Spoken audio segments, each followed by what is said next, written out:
Yo, what is going on, guys? Today I'm going to be going over the NFL slate on DraftKings this week. It is the divisional round, 4 games. I'm going to talk about each position, talk about quarterbacks, running back, receiver, tight end, defense, the guys that I'm looking to target. And before we get started, if you guys could drop a like on the video, I would really appreciate it. And if you're new to the channel, make sure you hit that subscribe button. I do upload daily. I make NBA videos daily. I'm going to be making MLB videos during the regular season when MLB starts. Also make NFL videos as well. So make sure you're subscribed so that way you'll never miss out on any of my new videos. But looking at quarterback on this slate, guys, talking about this position up top here, we do have Tom Brady leading all quarterbacks, 7K, going up against the Titans. Great matchup for Brady. To end the regular season, though, Brady wasn't playing that great. Really wasn't playing like the fantasy quarterback we want him to be. Just look at his last 4 games to end the regular season. 11, 16, 16, 15 DraftKings points. Wasn't showing a ton of upside. I don't think we have to play Brady this week. He's obviously a good option going up against a bad Titans defense, a team that's bad against the pass. We do have plays that are cheaper. I think Case Keenum could be a guy you could go to for cheaper, even if you want to play Mariota in that same game. Those are the guys that I think I'm going to be targeting for cheaper. But Brady's obviously the number one option on this slate. If you can fit him in, then he is definitely a guy you want to pay up for. But we do have Le'Veon Bell on this slate, a running back. He's a guy we're going to want to try and fit in. We got Julio Jones, obviously these stud receivers we want to play. Quarterback, usually a position I try and save some money at. But if you can fit in Brady and you like your roster all around, then obviously pay up for him. You look at those 6K quarterbacks, Drew Brees, really tough spot there going up against Minnesota. But Brees finally sort of broke out in the wild card round, actually had a big game. I think he had 300 yards and 2 touchdowns. The running backs really weren't doing all the work in that wild card game. Drew Brees actually played well. This is a tough spot for him going up against Minnesota. Tough spot for Big Ben against Jacksonville. Hate to take quarterbacks against Jacksonville because of how good their defense is. But on this slate, we might actually have to play Big Ben just because we don't have a ton of options. But my favorite quarterback in that 6K range is definitely Case Keenum going up against the Saints. I like Keenum over Brees, I think. I like Keenum over Roethlisberger this week. Just think Keenum is in an all-around good spot. We saw sort of in the middle of the year, Keenum was showing a ton of upside. 27 DraftKings point game against Detroit, 22 against Carolina to end the year. Sort of settled down, but the Vikings were kind of locked up for their playoff spot. They sort of just kind of took it easy to end the year. And Keenum wasn't really throwing the ball a ton in some of these games against the Bears, Green Bay. You look at that game against Carolina, he threw the ball 44 times, threw the ball 30 times against Detroit. Those were the games that he had big games. I feel like this game is going to be very competitive, obviously, since this playoff is going to be a competitive game. And Keenum is going to have to throw the ball, and when he's throwing the ball, he's shown upside. He can run the ball as well, can provide you upside that way. So definitely in that 6K range, I like Keenum. I think I'd prefer him over Drew Brees, just because I don't really like that matchup for Drew Brees. Obviously a tough matchup for Big Ben. 6,100, I think Keenum. If you're trying to get off of Brady and save some money, he's a guy that I definitely like. But probably my favorite quarterback to save off of Brady is Marcus Mariota at 5,900, going up against the Patriots. Obviously, Mariota got bailed out in the wildcard round with that touchdown that he threw to himself that got him 11 points. Probably should have ended with about 16 DraftKings points. But Mariota still had a solid game, even if you take that out. He's been rushing the ball lately a lot, which is what we like to see. He ran the ball 8 times against Kansas City for 46 yards. When Mariota's mobile and he's moving around in the pocket, it just provides you so much upside. At 5,900, I think he's a good option to save off of Brady. I feel like a lot of people are going to try and fit in Brady this week, and that obviously makes sense. But we need to save money at quarterback, especially if we want to play like Le'Veon Bell, you want to play Julio, maybe even Michael Thomas. Mariota, good save option, or a good option you can use to save on. I prefer him over Matt Ryan, definitely prefer him over Nick Foles. I don't think Ryan and Foles are 2 guys I'm going to be looking to target. Matt Ryan just hasn't shown any upside this year. He's so closely priced in Mariota where I'd prefer Mariota, and Nick Foles, just don't think he's that great of a quarterback. We don't really need to go there on this slate. And Blake Bortles, I just don't want to roster Blake Bortles. So really the only quarterbacks I really like this week are Brady, Keenum, and Mariota. I think Drew Brees and Big Ben are more of a tournament plays. The cash plays, the guys I'm going to be considering in cash are Brady, Keenum, and Mariota by far. And Matt Ryan, Nick Foles, Blake Bortles, just don't think those are guys I'm really going to be trying to play. So moving on to running back. Talking about running back on this slate, Le'Veon Bell up top here, 9,600, going up against Jacksonville. Like I said, a quarterback, like to save there so I can fit in running back. Le'Veon Bell, great play. Even though Jacksonville, they have a solid defense, you can definitely beat them through the ground game. And in Week 5 against Jacksonville, Le'Veon Bell did put up 19 DraftKings points. He did get 10 catches in that game, so he's heavily involved in the passing game. He's always going to be involved in the passing game. 15 carries for 47 yards, 19 DraftKings points, Week 5 against Jacksonville. Sort of a mediocre game from Le'Veon Bell. He pretty much has a 15, 20-point floor. And if he has one of his big games, he can get you 30, 35, 40 DraftKings points. Just such a high floor, high ceiling. Le'Veon Bell, always a great play. Definitely my favorite running back to pay up for. Just don't think I'm going to be able to play Kamara or Derrick Henry, even Leonard Fournette, just because if I'm playing Le'Veon Bell, it's going to be really hard to fit those guys in with Bell. So the RB2s that we're really going to be looking at, one option that stands out to me, even though it's a tough matchup, Mark Ingram at just 5,600. Love this price tag for Ingram. I think pairing him and Le'Veon Bell going to be pretty popular, going to be something people do. Even though Ingram has been pretty mediocre to end the season, and in the first round of the playoffs, he was pretty terrible against Carolina, he's still the number one back for the Saints. He still pretty much gets the most work over Kamara, even though Kamara is a great running back. Ingram is still heavily involved, and he's also involved in the passing game as well, which is very valuable on DraftKings. He does get targets every week, and we know the carries are going to be there. If they get to the goal line, Ingram's going to be the one getting the goal line carries.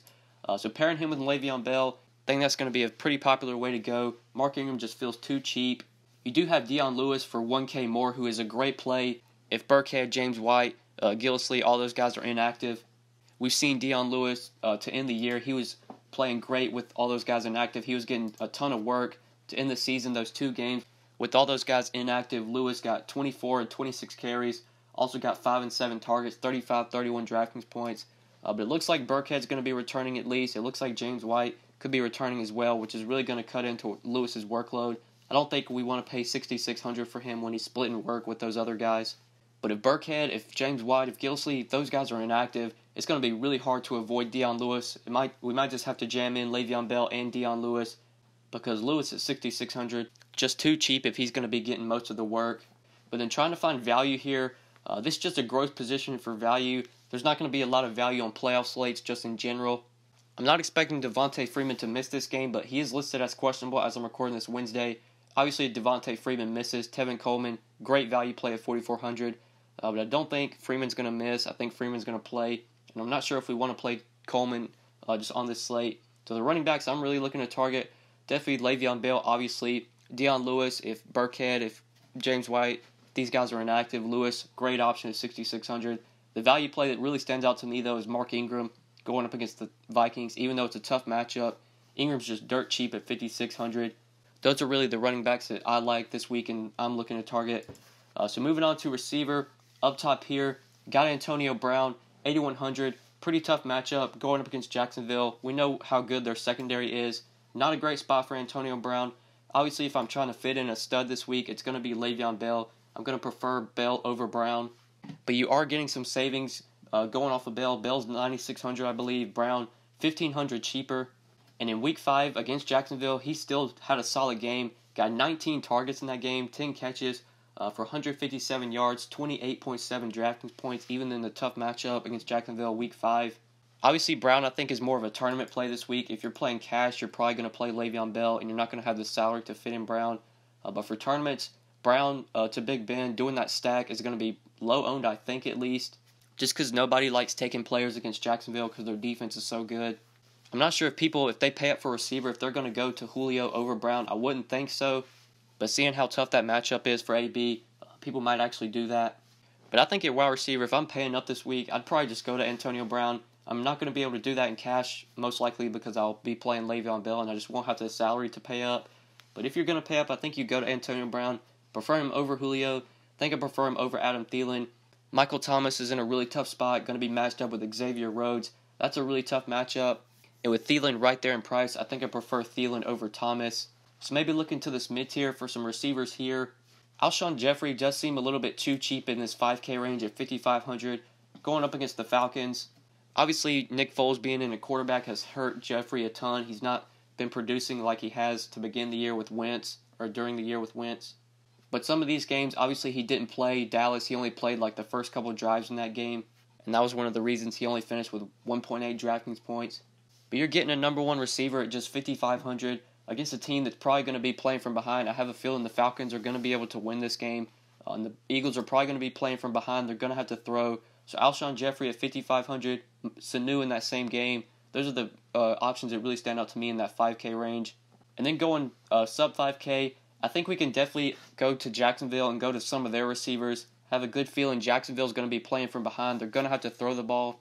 My favorite receiver of all the Jacksonville guys, definitely D.D. Westbrook at just 4,400. He saw plenty of targets against Buffalo in the wild card round. Got 8 targets, 5 catches for 48 yards, 9.8 DraftKings points. Obviously not a great game. But like I said, Pittsburgh, they should win this game, should be playing with the lead. Jacksonville is going to be playing from behind, going to have to throw. So D.D. Westbrook should see some targets, and at just 4,400, I like him as a cheap value play. You could also go back to the Tennessee receivers. Eric Decker called a touchdown in the wildcard round. I feel like Tennessee going to be playing from behind. They're going to have to throw. So Decker at 3,800, Rashard Matthews at 4,500. If you want to pair them with Mariota, I think those are good value plays you could go to. Even Corey Davis at 3,400. Wide receiver looks like a position we're probably going to be trying to get the value here. It's going to be hard to pay up for Brown, Julio, at least in cash if you're playing Le'Veon Bell. So guys like Alshon Jeffrey, Sanu, Rashard Matthews, D.D. Westbrook, Eric Decker, I feel like these are the guys we're going to be looking to really target, especially in cash games, just because of how cheap they are. But moving on to tight end and looking at tight end this week, obviously Gronk up top here, 7,100 against the Titans. Great play if you can fit him in. Unless you're playing like 3 of those 4K, 3K receivers, it's going to be hard to play Gronk. But pairing him with Brady in tournaments, I think it's going to be pretty contrarian. I don't feel like a lot of people are going to do that because just people don't like to pay up at tight end in general. But we really don't have a lot of other options that we can really consider. I think the popular cash game route, if you're not playing Gronk, if you're not jamming him in, probably going to be to go to a guy like Delaney Walker at 5K against the Patriots. We know Walker's pretty much Mariota's go-to guy. He sees the most targets, even over the receivers. Walker gets the most targets. Got 8 targets in the wild card game against KC. 6 catches for 74 yards. 13.4 DraftKings points. At just 5K, saves you some salary if you need to off of Gronk.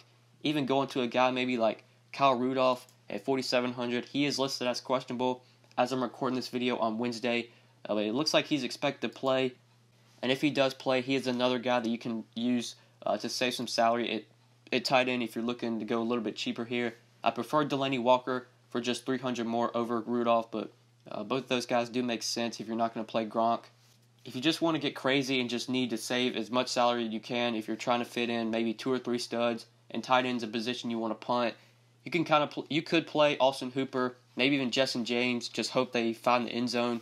But you're really only going to be playing those guys if you're trying to fit in an extra stud. I think Walker, Rudolph, and obviously Gronk are the tight end plays that make the most sense. So moving on to defense and looking at defense for this slate, if you can fit in the Steelers, I think they're the best play in my opinion, going up against Blake Bortles. Bortles just looks so terrible in the wild card round. He couldn't complete a pass. He was obviously running the ball a lot just because he couldn't throw. But against this good Steelers defense, I think it's going to be tough for Bortles just to get a lot done. He's going to have to throw, and that's going to lead to a lot of opportunities for sacks, for interceptions, for forced fumbles. The Steelers up top, they're a great option if you can pay up for them. Even the Falcons against Nick Foles, I think those are the top 2 defenses in my opinion.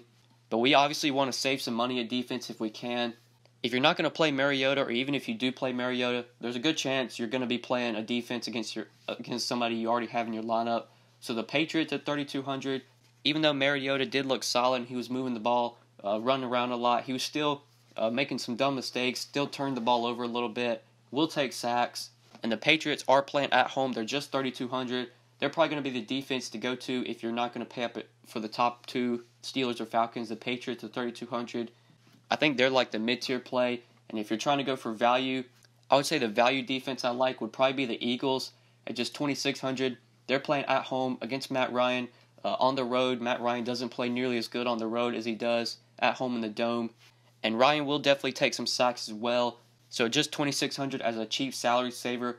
The Eagles, I think they're my favorite value defense, sub 3K. If you're going to like any of these 2K defenses, I like the Eagles at 2,600. But yeah, guys, I think that's pretty much it for defense. I think that's pretty much it for this video. Thank you guys so much for watching. I do really appreciate it. Make sure you hit that like button if you have not already. Make sure you subscribe as well if you have not already. If you have any questions, feel free to hit me up on Twitter. Give me a follow there at the DFS_GOAT. or just leave a comment down in the comment section, and I'll try and get back to you as soon as I can. But yeah, guys, I think that's pretty much it. Thank you so much for watching, and good luck this week, guys. Peace.